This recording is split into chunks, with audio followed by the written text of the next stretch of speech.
Welcome to the Infrastructure Podcast. My name is Anthony Oliver, and today we will be delving into the fast-evolving world of infrastructure investment, an area that has never been more critical to delivering the economic growth, national resilience and transition to a net zero future demanded by the UK government. As we saw in the latest 10-year infrastructure strategy and in the industrial strategy that sits behind it, public infrastructure underpins the ambitious long-term plans that are set to boost connectivity, create jobs and raise living standards. So private sector investment is becoming increasingly key to supporting the delivery of this public ambition. But how? Well, in this episode, I'm joined by Mark Gilligan, who leads the rapidly growing $3 billion infrastructure equity platform at AXA Investment Managers Alternatives, one of Europe's most active institutional investors in infrastructure. And with a pan-European investment strategy focused on decarbonisation, electrification and digitisation, Mark and his team have built a diversified portfolio across subsectors like energy storage, fibre networks, offshore and onshore wind, district heating, and even Europe's only green locomotive fleet. Much to discuss there. In fact, last month, AXA IM Alts announced a major investment in a large-scale battery project in Scotland and a pan-European solar energy platform, reinforcing its leadership in the energy transition space. So, how is the investment future looking, not least in the context of the UK's new $725 billion 10-year infrastructure plan? Well, let's find out. Mark, welcome to the Infrastructure Podcast. Thank you, Anthony. It's great to be here. I should say, I need to update you since we first spoke. Our platform in equity is now at $4 billion. And our debt platform is at 12. So we speak for over 15 billion of infrastructure investments across Europe today. Brilliant. Well, I did say it was rapidly growing, but I didn't think it was rapidly growing quite that much. Well, let's get some basics sorted out to start with, Mark. I mean, the UK's huge infrastructure ambition, as I described, it's committed public cash, and there's a rake of institutional investment ready to support great projects and assets, not least to the scale of your particular fund. So, is this a great moment for the infrastructure investment sector? Look, I think it is. If I look back across the last 20 years, and I'm absolutely candid with myself and the listeners, in 2015, people in my role in Europe were in the business of buying and selling antiques. Right. We bought and sold the existing airports, water companies, toll roads. Okay. If we leap forward to today, it's an entirely different landscape. Right, it's hugely dynamic. The amount of capital expenditure required to make our infrastructure fit for the 21st century is vast. And indeed, we're no longer in the business of buying and selling antiques. We're actually building the infrastructure that's needed for today and for our children and our grandchildren. And that spans everything from, fiber optic networks, data centers, renewable generation, social housing, the electrification of the transportation system, right through to how we actually store electricity and heat homes. So it's a profoundly interesting time to be investing. And I think the fact that the technologies are now cost competitive means we're no longer having debates around how we're going to pay for this. It's really about how we're going to build it. Yeah. Well, talk us through the AXA IM Alts current infrastructure equity strategy. I mean, what distinguishes it from other institutional investors in this space, Mark? So look, we've been hugely lucky to have the support of a large insurance company, AXA Group. And we've just become part of BNP Paribas Group. And so we are a general partner in the sense that we actually offer funds to investors beyond our shareholders. But what distinguishes us, I think, is the fact that we've taken a slightly different approach from most of our peers in that we're focused on long-term investing. Okay. Yeah. Now, what a lot of, and this is not to disparage my peers, but what a lot of investment managers do is adopt a private equity investment model, which is you come in, you try and grow earnings, cut costs, and you get out in about 5 to 8 years. Right. Now, that's suitable for various businesses that are growing, but it's not very fitting for infrastructure. Right. Infrastructure is big, slow moving, and you don't just buy it, you've got to buy it and then grow it and invest in it over the course of decades. And so we took the view that, okay, we don't have to do anything, right? But if we want to do it in a way which is distinguished from our peers, we can take a much longer term view. So we offer evergreen investments, which means that we can actually, buy a company with a business plan that expects us to invest into that company in 5 and 10 and 15 years' time. Because we want to make sure we have a good fit between, what our clients want as institutional investors, right through to the actual needs of the communities served. And so if I take the high level view, infrastructure investing is about, taking long-term investments into assets, physical assets, facilities and structures, which are essential for orderly economic activity. And that should, if it's done well, deliver, three key benefits to the owners over the long run. Diversification away from other asset classes, inflation protection, and yield. Right? So that's in a nutshell. That's how we approach the sector, and it means that we have a unique selling point, which is not to exclude other managers in this space, but at least gives us a space where we're reasonably unique. Which is interesting because I suppose, you are very reliant on political stability over those long-term investments, because when you're talking about decades, governments change, policies change, and therefore, I suppose the strategies change. But you operate a pan-European strategy. Would you say that the UK and its government policies today makes it more attractive to investment compared to perhaps other parts of Europe? So if we start at the global level, Europe is a clear standout, right? It doesn't have let's just use a very neutral phrase, the political volatility that we see in the United States every 4 years. And so it's a larger platform and one which is more aligned with liberal democracy over the long run, as far as we can see. So it's more reliable from a policy perspective. Yeah. Now it suffers from being a little too nationalistic. And so, Europe, and we forget this, Europe, including the United Kingdom, is about 530 million people. It's 19% of GDP. Mm-hmm. Its manufacturing workforce is 3 times the size of the manufacturing workforce of the United States. Right. And yet we don't think of ourselves as pan-Europeans. We think of ourselves as Brits or French or Swiss or Germans or Norwegians.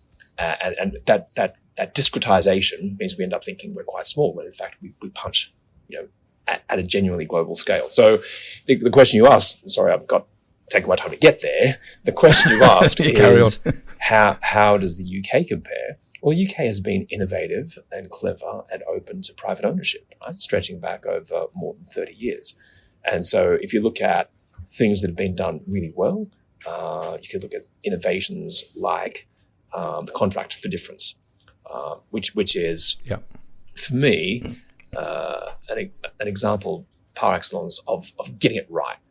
And so the contract for difference, for those listeners on the call that don't know what that means, is big renewable energy projects have been supported by a mechanism where you agree up front with the government a strike price, which is kept real. So it's indexed to inflation, and you sell your electricity into the grid each day. And if the price you get is above the strike price, you give that money to the government, i.e. to the revenue. And if it's below, the government makes you whole, right? So it's perfectly symmetrical, which means that if electricity prices spike, that benefit flows to the community. If it's below, we get kept whole. And the reason that's important for the community is it means that we can then finance that efficiently, drive down the actual cost of delivery of the project. And so that, for me, is a perfect example of the UK getting it right. On the other hand, countries like France have done a superb job in ensuring 100% optical fiber coverage through the use of very good top-down policy, allowing competition in highly dense areas, right through to subsidy schemes to make sure that the last home in the remotest part of France can be served by fiber, which means you've got then an opportunity for people across the country to participate in the digital economy. So how do you decide, where you should invest? Because you have got this, diverse portfolio, district heating, green locomotives. How do you balance that diversification? And how do you make sure you are also getting some deep sectorial specialism or some deep knowledge about these areas that you're investing in? Yeah, so that's a great question. And specialization is important. But I'm a generalist by nature, right? So I believe most of the businesses we invest in can be pulled apart and understood by their fundamentals and then valued. Right. So for us, the real trick is to have an overarching set of beliefs, right, which you can test over time, and then use that as a framework for investing. And so what that means for us is we think of the world by saying, okay, over the very long run, over the course of this century, the number one issue is climate change. Yeah. That's the first thing, which means that it's the central risk of tomorrow, but also the great opportunity. And so we take the view that if you're really investing beyond that 5 to 8 year private equity horizon I described before, you actually want to make sure your portfolio of assets is aligned with a real zero world. Yeah. Okay. So if you don't have a credible path to zero carbon emissions, you shouldn't own it, right? Or you should be looking about how you get that asset into a zero carbon state. And so that helps us frame things. And then when we walk across, the major pillars of digital, energy, social, transportation, and utility assets, we can then identify those assets which are in the future and those which aren't. Right. And that's our top-down approach to thinking about investing. Yeah. To get specific, walk us through the rationale then. But I mentioned these two, the Colborne battery storage project in South Lanarkshire and the solar power project, the ILOS solar power project, which spans locations across Europe. How do those those strategic objectives you just talked about, how do they relate to those particular projects? That's a very kind question, Anthony, because I'm ready to answer that. So it's super interesting. Batteries, solar generation, and electric vehicles are, despite the fact they've been talked about for a very long time, are really post-pandemic phenomena. Right. Okay. They've reached a point now of cost competitiveness where they are going to win the future. If we look at the battery example you gave of Colborne in South Lanarkshire, it's now at a scale where it can actually deliver real services to the grid. So the battery we're describing is 1,000 megawatt hours. So, right. So it's got the capacity to run 500 megawatts for 2 hours. Right. And if you think about that, it's a battery which could, power roughly 1% of households in the UK for 2 hours. Right. That's big. It's big. And it's located in Scotland between the big offshore generation facilities with wind and the rest of the United Kingdom. And so it's on top of that, right? It's located exactly on the transmission grid, so right next to the transmission lines. And it's now contracted to NESO, to the National Electricity System Operator, to provide grid balancing services, the kinds of services that would have been hugely valuable in Iberia last month to stop the blackout from happening. Yeah. Okay. Mm-hmm. And the rest of it, the capacity is contracted to SSE until 2035. And so, if I think about that on a portfolio basis, we own Hornsea 2, which is the biggest offshore wind farm in the world, located in the North Sea. It's selling under a contract for difference, so we're stabilized.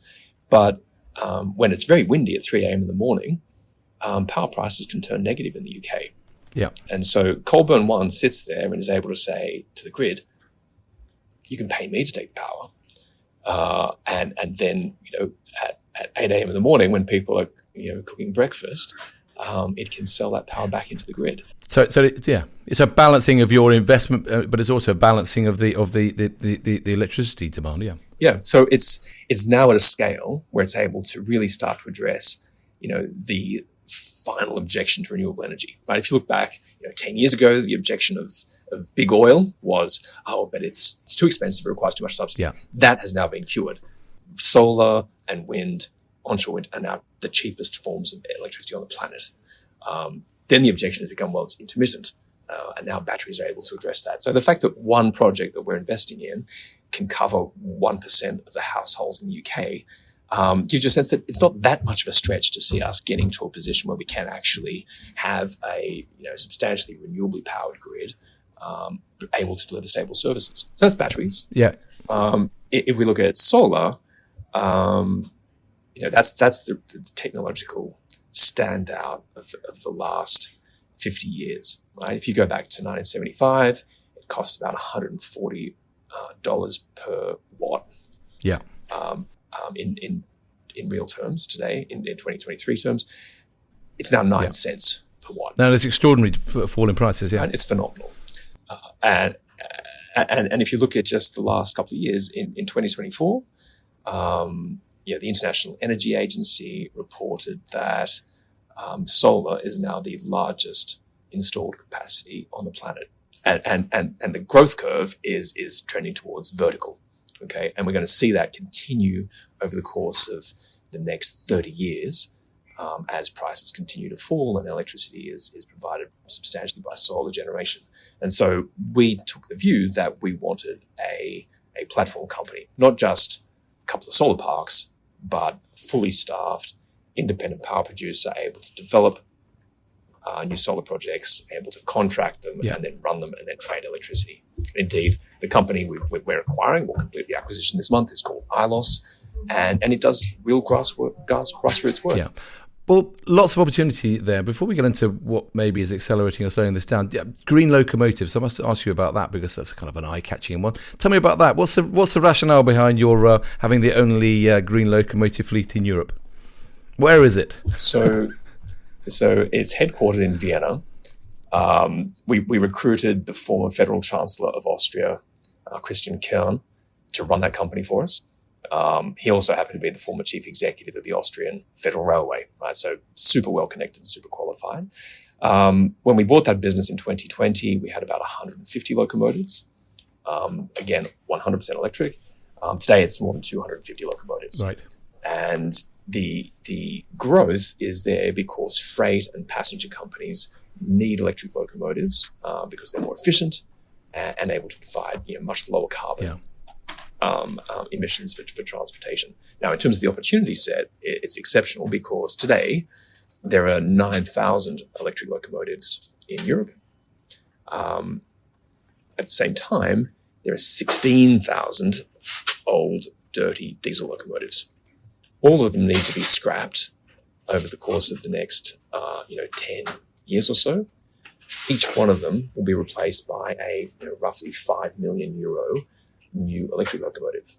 And so there's a huge opportunity there to decarbonize the fleet, get trucks off the road, provide a lower cost form of transport with much lower carbon emissions, especially when it's coupled with renewable power. Right, yeah. So let's talk about what's stopping you, because we see a lot of opportunity. But what would you say are the main, I suppose, barriers to really expanding our decarbonised, energy transitioned infrastructure? Is it still planning and regulatory hurdles? Yeah, I mean, look, if anyone tells you the energy transition is simple, they're delusional. Okay, it's complicated. It's never been done before in the history of humanity, and it's going to take 30 to 50 years, right? So it is big and complicated. The challenges I think that we face at a macro level, if you look at national challenges, is the complexity of big project delivery, and the fact that most people, whether they're in the private sector like me or in government, haven't done it that much. Right, so big projects are notoriously difficult to deliver on time and on budget. And if you and not to pick on the UK, but look at High Speed 2, right? Mm-hmm. It's one of my favorite books from last year was a book by Ben Flibberg, who's a professor at Oxford in economic geography. He wrote a book called How Big Things Get Done. And I recommend it to everybody I speak to. And so... Well, it's referenced a lot in James Stewart's review of the High Speed 2 project, of course, yeah. Think slow, act fast. Exactly. Yeah. It's notoriously challenging to stop politicians in their desire to get shovels in the ground and show people that things are being done, which is a bit of performative, project execution, through to the really painful thing, which is to say to people, actually, no, we're in the planning phase. We don't plan to do anything physical for 5 years, but we're going to make sure we plan it properly and make sure that the trains can get into Euston without that being the afterthought that it's become, which is horrifying, right? I'm a citizen of this country, and it shocks me that we won't really have High Speed 2 operating until maybe 2040. But I mean, on that note, drilling deeper into the UK market, we have got this strategic commitment to £725 billion worth of infrastructure across social and economic infrastructure. I mean, what is your reaction to the scale of that ambition? Is that exciting? Is it daunting? Is it kind of a bit of reality in there saying, well, it probably won't ever happen? I don't know. How do you look at that? you and I are the beneficiaries of what the Victorians did. We live in London, and it operates using a fantastic underground rail network and pretty exceptional water and sewage system that makes the whole city, a hugely dense conurbation, actually run. So I'm not afraid of our generation actually doing something productive beyond just making a buck. Yeah. And I think that it's a reasonably ambitious scale of investment, but it's absolutely needed. And I think the exciting thing for the UK is that London is quite clearly, probably the preeminent investment hub for infrastructure. Yeah. Everyone who matters is here. Those, other firms that are based in New York probably have a more US focused outlook, but London has the benefit of having the financiers, the lawyers, the engineers, and the appetite for investing and growing the infrastructure base. Well, when I spoke to Julia Pike, who's running the Sizewell C nuclear project, I mean, she did describe the public investment of $14.2 billion in that project as really powerful in terms of giving confidence to the investment market. I mean, is she right now? Does this kind of long-term government commitment to public infrastructure investment really turn on and give confidence to large-scale private investment? Are you seeing that? I think it certainly does. I mean, I would love to own a nuclear power plant. Problem is they're just a bit too big for even our balance sheet. But no. Well, some are small and some are modular nowadays, apparently. Well, if that happens, then I think it's going to be very interesting. Right? I can see that being, I sit on the Finance Industry Advisory Board of the International Energy Agency, and they certainly think that, nuclear power could deliver something like 10 or 15% of global demand. It's always failed to deliver on its dreams because of its complicated history. But yeah, I think that, your point is a fair one. The support of the government has been real, and it is ensuring the delivery of very complex projects. Yeah. Well, what's still missing then? What would help to accelerate the unlocking of yet more private capital to grow your business, I suppose, more rapidly? So if you look at the UK, and look at just energy generation and storage, the big challenge is the grid. Right? The grid is undersized and underinvested compared to the needs of running a distributed generation system.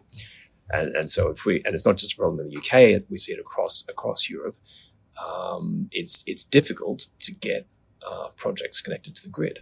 So it's relatively easy to build a solar project, right? It's you and I could be trained as technicians within a year and be pretty good at building foundations and bolting together solar panels and connecting the power lines together.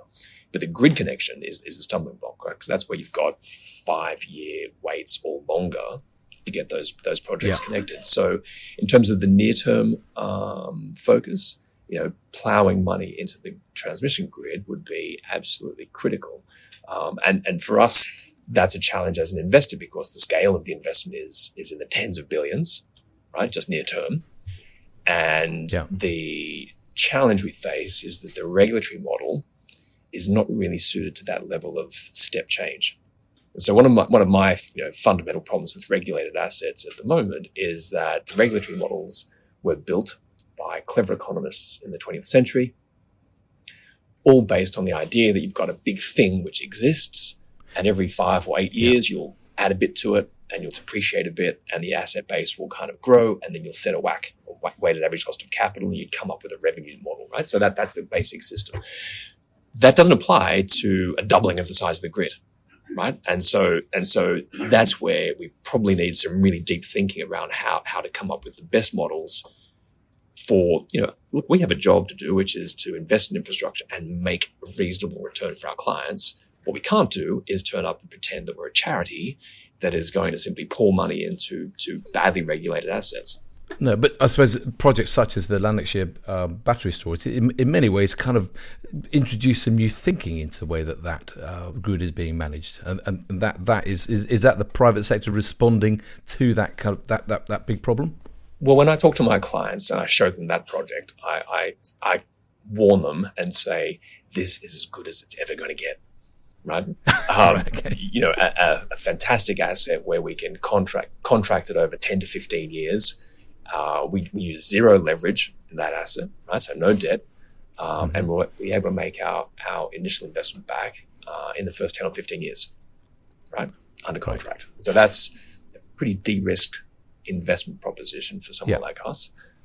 If that model or creative thinking like that can be rolled out, you can see, you know, I'm careful to use the word unlimited, but certainly sufficient capital being available to deliver the necessary investments over the next generation. Yeah. Let's talk a bit about you, Mark, because you're originally Australian. How do you end up doing what you're doing? What's your career journey to do what you do right now? I got lucky. I started my career as a geologist, working on drilling rigs in the outback of Australia, working on things like water supply projects and coal mines. I then spent a decade as a mergers and acquisitions lawyer for a very good firm in Australia, where I had the benefit of working for Justice Jane Jago, who's on the High Court of Australia. So I got to work with really great clients on complicated problems. And at the end of that decade, I looked inward and thought, I really don't like being an advisor. I want to be actually making decisions around things that happen, as opposed to advising people to do that. Luckily, I had a large client that was a Swiss bank, and they were setting up an infrastructure investment business. And when they looked at my CV, they said, "Oh, that's interesting. Why don't you quit the law and become an investor, and we'll teach you." And so I was lucky, right? And then, 10 years ago, AXA approached me and said, "We want to build an infrastructure platform. We'd like you to lead it." And I said to them at the time, there are lots of great French men and women that would love this job and be excellent at it. Why would you want to talk to me? And they said, "Oh, infrastructure was invented by Australians, and we want to own Aussie in the seat." So all credit to AXA. There you go. But do you see your role now as a step beyond financing? Is it about shaping the direction of infrastructure in the UK and Europe? Because you actually have the ability, I suppose, to really take those policy decisions and make them real. Yeah, look, I'm always hesitant about stepping outside my guide rails. Look, when I wake up in the morning, I feel pretty great about what's coming in the day ahead. Right? I know it'll be full of problems, but they'll be interesting ones. And one of my good friends, Simon Wild, who was at Ofgem, he and I were having lunch about a decade ago, and he said, one day in the future, you might be lucky enough to have a grandchild sit on your knee, and they're going to look at you, and they're going to say, "What did you do during the carbon wars, Granddad?" And I feel like, I get up each day with some mission, which is, how do we invest our clients' capital wisely? How do we avoid obsolescence? And how do we ensure that the assets we've got are actually delivering services the community needs? So it does feel a little bit like a good mission. Yeah, I mean, you've got a family. Do your family ask you those questions? I've got teenagers. They're more interested in, rowing and things like that. But they when I told them I was doing a podcast with you, they said, "Oh, that's actually pretty cool." Oh, well, there you go. So maybe they'll listen to this and maybe they'll be inspired. Well, what do you get up to, Mark, when you're not assessing infrastructure investment propositions? And you've told me about cheering your kids on the bank of the Thames when they're rowing, but what else? Oh, look, I grew up in Sydney, and I'm consciously a Londoner, right? I've been living here for almost 20 years. I just feel enormously privileged to live in a place like London, where there's so many interesting things that happen every day. So, I try to immerse myself in the culture of this city. I love traveling. I do too much of it for work, but I love the fact that I have an office in Paris and I can be there in, just over 2 hours, courtesy of one of the most fabulous infrastructure projects in the world, High Speed 1 and the Eurotunnel. But yeah, I love reading. I love thinking about, where we are. And so, look, the reason we got to our current investment strategy was, a shared view inside our investment team that we needed to think deeply around the risks and opportunities. And so, creating a diverse intellectual culture helps make us better investors. So, sorry, I probably spend a little bit too much time reading. Well, we talked a bit about the delivery challenges. But we also you mentioned High Speed 2, and I mentioned Sizewell C. From your perspective, how can the UK avoid repeating past mistakes when it comes to major project delivery? We've got this big pipeline coming through. Does that have the potential to change that? What advice would you have from your perspective from the finance sector? Look, I think we've already touched upon it earlier in our discussion. It's really around that idea of plan slowly and act fast. Right? That's the real key to delivering big projects. And to the extent we can modularize and shrink projects, we'll get much better at delivering them on time and on budget. And so, small modular reactors seem to be a better solution to growing nuclear power than the large one-offs that are very, very difficult to deliver. Are there mechanisms?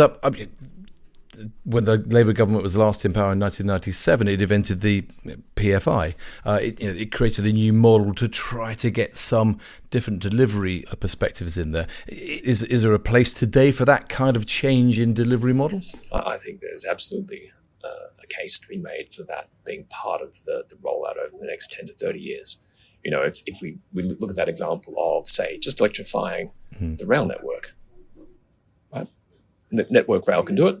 Or we could bring in partners and be very happy on a PFI basis to be able to provide, the necessary equity and debt capital to fund those projects.